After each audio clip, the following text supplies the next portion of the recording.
What's up, guys? This is Tar Heel Will. This is my favorite time of the year, March Madness. It's when basketball gets real. That's when it's time to start winning your games. If you've been losing, kind of like my Tar Heels, but it's that time of the year. This is when it's exciting. Everybody in the country is watching basketball, so this is definitely my favorite time of the year. I wish I could go to more games, but I can't. But today we're going to talk about the Duke UNC game today. 6:30 p.m. tip-off. Game day's been there all morning. They just started kicking off not too long ago. So, but let's get into it. According to ESPN, 64.2% of the analysts think that UNC is going to win. That's what all the analysts are picking. The spread on that game would be UNC is favored 3.5, which I took, so minus 3.5 UNC. Also, the over/under on that game is 143. I took the over. The over is going to hit because these two teams are battling. There's a lot on the line here. Duke could beat. If Duke wins, they can knock UNC out of the tournament, maybe, depending on how they did in the ACC tournament. But we don't want to do that. Duke wants to beat us because the way we ended them last year, this could give them a little bit of leverage on the trash talk. It still wouldn't put them in top because we knocked them out of the Final Four, and we beat Coach K on his last game. So they would never be on top, but this would give them a little more leverage to start talking some junk. So there's a lot here, but could be some of the players for UNC's last home game. Baycock doesn't know if he's coming back or not. He has his 5th-year COVID option, I believe. Yeah. So personally, I think he's going to come back. Why not? I think he will, because I think Caleb Love's going to stay too, because I really don't think that his draft status has improved. Honestly, I think it may have went down some. So if I was Caleb Love, and I'm not Caleb Love, but I would probably stay if you're trying to get into that draft in a good spot, because I would say he's a second rounder now, nowhere near first round. RJ Davis, I believe, was going to stay anyway. In my opinion, he's good.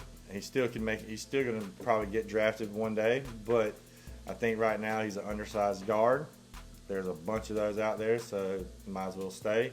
We know we're going to lose Leaky, but so this could be Leaky's last game for sure at home, and a couple other guys' last game. Pete Nance's last game since he was a transfer. So there's a lot of emotions going to be there today. This definitely could be a game that set us up for good moving into the ACC tournament. It could move us up maybe a spot or so in the rankings, but I'm not worried about that. It's just going to be what it is with the rankings on the ACC. My goal for them is to just get into the tournament. I think if we can get in, we can make a run. Because at this point, they know the implications. They know what's up. Their back is against the wall. So, like, here it is. Can you make it? Can you push forward? Can you make a run? Let's see. You were the preseason number 1. But let's get into Duke UNC. Also, the over/under was 143, which I'm going to take the over. Because, like I said, they're going to bring the heat. They're going to be coming. I think there's going to be a lot of back and forth. There's going to be a bunch of runs. I think it's going to come down to who has the ball in the end and gets the last run. Duke's on a 5-game winning streak. UNC's on a 3-game winning streak. So we both have been playing decent lately. Last matchup was February 4th, which was a month ago. Duke won that 63-57. Now, in the last 5 that UNC's played against Duke, they've won 3 out of the last 5, so 3-2 record in the last 5. For Duke, there's a couple players we got to watch. Filipowski, he's playing good.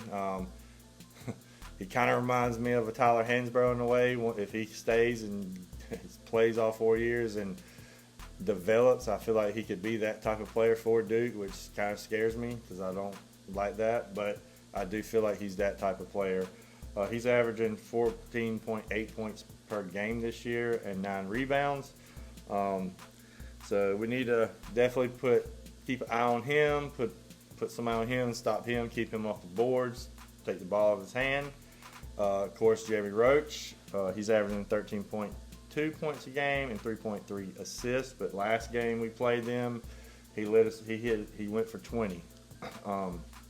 Another player to watch is Lively. Last game he had 8 blocks and 14 rebounds against us, so we got to keep him off the boards. I don't think he's going to get 8 blocks again. I mean, that's a great game. I'm not going to take anything away from him, but I think we're going to be ready for him now. I don't think he's going to get 8 blocks, and we just got to keep him off the board. So, of course, we got to play our game, play down low, get offensive, defensive rebounds, high pressure defense. So, if we play our game, we can do that. Now, the players for UNC to keep an eye on, the normal. Love, because he's averaging 16.9 points a game. This could be his last game, so he should come in ready to play. Baycox, he's averaging 10 rebounds, 10.8 rebounds a game, and RJ Davis is 3.3 assists. Last game, Love went for 12 points, 4 assists, so he was down on his average. So I'm thinking he's going to want to play better to this game. Last game, Baycock had 14 points, 10 rebounds. It's still a double-double, but I think he would want to get those points up a little bit more and a little bit more rebounds. Then RJ Davis had 11 points, 5 assists last game, so I'm assuming he wants to we need about 5 or 6 more points from him for sure. Definitely need Leaky Black to play defense, but Black's been playing great. I think he knows that this is it for him. He's leaving it all on the table against FSU. I mean, he won the game with that dunk. That was a great dunk. That was a great move in front of a lot of NBA scouts that were kind of there to watch him. So that's good for Leaky. I hope that kind of sealed the deal and gets him drafted next year. He's definitely worked hard. He's dedicated his career to UNC, and he's developed each year, and he's a UNC player. That's how they do him. Now we definitely need Pete Nance to play great today. Not good, great. This is it for him, for sure. Last game against them, he had 2 points against Duke. Okay, he's definitely going to hopefully play better than that. He's been playing the last 2 games that he played. And he had 15 points against FSU, where he went 50% at the 3. And then against Virginia, he had 22 points, and he was 100% at 3 points. So, of course, we're probably not going to see 100% at 3 today, but anywhere between that 50% and up would be great from Pete Nance. But he's playing good. I think, again, he's going to leave it on the court because this is it for him too. So I think with all the emotions, coming in, we're going to see definitely a typical Duke UNC battle. It's going to come down to the end. So if you're a fan, get ready. It's that same ride, same emotions. So that's just the way it is.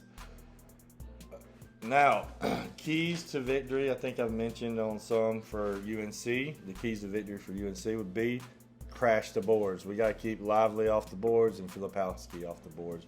It'd be great if we can get them in foul trouble kind of early. Work the ball through Baycock on offense. We got to get Baycock the ball. We got to work it through him. He's the man. He's our star. He's our big man. He's the leader. Give it to him. Let him work. Take better shots we just need to take better shots in general. Make a better decision. We don't need fire up threes from half court. Let's penetrate, drive, dish out, kick, play UNC ball. We do those things, I think we win. I think now scoring wise, like I said, it's a 143 over under, so that'll be, what's that? 70 points pretty much, 71, 72, blah, blah, blah, somewhere around there. I think definitely the score is going to be in 80s, possibly 90s today. I think that both teams are coming in firing. I want them to. I don't want one team to come in and be flat. There's nothing worse than coming to a top game, top rival championship game, or some type of game like that, and come in and play flat. That's the worst thing in the world. Especially as a player, it's like that. As a coach, it's definitely not fun when you come in expecting to play at a certain level, and you come in and from the get-go, it's like you know that y'all don't have it that day. So I want it to be a good match. I definitely want UNC to win. That's the spread's -3.5, so 4 more for them, for the over on that, or for the win that bet. But other than that, guys, that's my prediction. That's my 2 cents. So everybody get ready for the roller coaster ride, and let's see who wins, and hopefully UNC comes out on the end. So if you haven't, please subscribe to my page. Also like my page. You can check me out on all my social medias, Discord, Instagram, Twitter, Facebook. I think and TikTok, yes. So I have all those handles. You can just type in Tar Heel Wheel Sports Blog, and I'm pretty sure you can find it. Also, back. I had some technical difficulties in that last video at the end, so I'm back. What I was talking about is the sponsor at the end of the video is Attitude Plus Effort. So if you're in the Lancaster, Fort Mill, Rock Hill, Charlotte area, he is a trainer for sports training. He doesn't specify a certain sport, but he does coach football at the middle school, and his Instagram handle is on the bottom of the logo, so you can get in touch with him. So I would suggest reaching out to him if you need any of your kids to be trained. and I got my son there going, and his son trains there too. So if you got some young kids, bring them out there, because he can get them better. So everyone, have a great day, and I will see y'all next time. Peace.